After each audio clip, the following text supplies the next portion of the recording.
Good morning. We are on the fourth day of Helen Steel giving evidence. It's been split up quite a bit, and some of those have been half days. Today's theoretically only a half day, might end up being longer.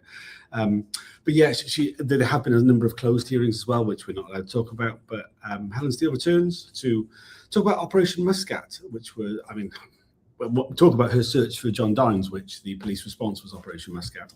I'm joined by Evelyn Lubbers of the Undercover Research Group. What are you hoping to hear from Helen today?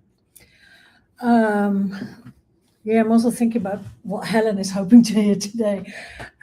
She has had a lot of disclosure about the efforts the police made to counter her search for John Dines. She went to New Zealand a few times, not just to search for him, but also because her sister lives there, and she's been placed under surveillance there. We've seen documents where the police was like, if she's going to go to New Zealand again, we'll probably be able to ban her from entering the country. I suppose we also hear how much money they spend on her trying to find him, evading her, like make it impossible for her to find. And what we've seen in earlier sessions with her was that they claimed that they thought John Dines was in danger, and they claim they didn't know they were in a relationship. So they claim they didn't see from all the evidence that she was a person in love, worried for her disappeared lover. It's interesting to say that John Dines was always under the impression that everybody knew. That his managers knew. He refers to a New South Wales police officer because that's where he ended up moving to at the cost of 2.5 million to the UK taxpayer. Said to him, "Well, you were obviously sleeping with her," which I think it's more crude terms than that. But so the idea that the people he worked alongside closely, the people who were managing his move, were unaware that there'd been a relationship is ridiculous. Yeah, well, that has been the point, of course, with all the undercovers. They seem to have like a line that both the undercovers and their managers all say, we didn't know about it. It was never talked about. We didn't ask about it.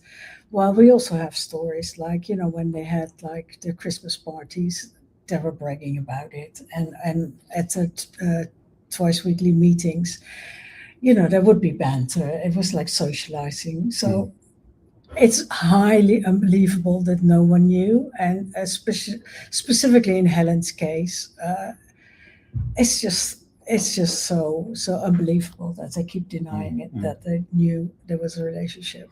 I mean, this is something which I think has undermined all the evidence that so many of them have given. To suggest they didn't know this suggests they're lying about everything, really. It'll be nice to hear from an activist again. We have been used to listening to cops now for most of this phase of the hearings, which were also cops. They're all cops. The managers are also cops. We've been listening to cops all this phase, and it is incredibly frustrating to listen to them because they lie instinctively, and also are unwilling to present anything in a sort of human manner, which will be the complete opposite today. Those of you who followed Helen's evidence before will know that it is likely to be very emotional. We are dragging up powerful. We are dragging up some of the worst things that she experienced in her life, which has obviously takes its toll. It's been frustrating for her that it's taken so long to get to this point. The fact that her giving evidence has been split up into these small chunks and is taking place in the third phase of tranche 3 says a lot. She did, of course, appear in tranche 2 as well, briefly. So a lot of well worth following if you're able to. It is theoretically only half a day. Though John Mitting at the end of yesterday's hearing did say that it will go as long as it needs to do. Richard Walton will return to finish his giving evidence from yesterday. I don't know how much of that is left, but theoretically at some point this afternoon he will return to give evidence. It's quite good to think that he'll be waiting around for the majority of the day with something hanging over his head. He was particularly uncomfortable. Those who followed yesterday will see how particularly uncomfortable he was towards the end of the day. Anything else you'd like to add about Helen? No.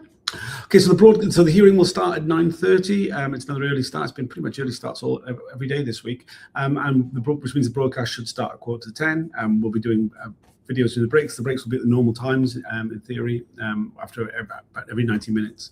So please tune in then. We'll do some longer videos at lunchtime at the end of the day. Thanks to everybody who's liking and sharing. Thanks to everybody who shared the ability to donate to me through the Ko-fi. It really makes a difference. So thanks to everybody who supported. We'll see you later on. Bye for now.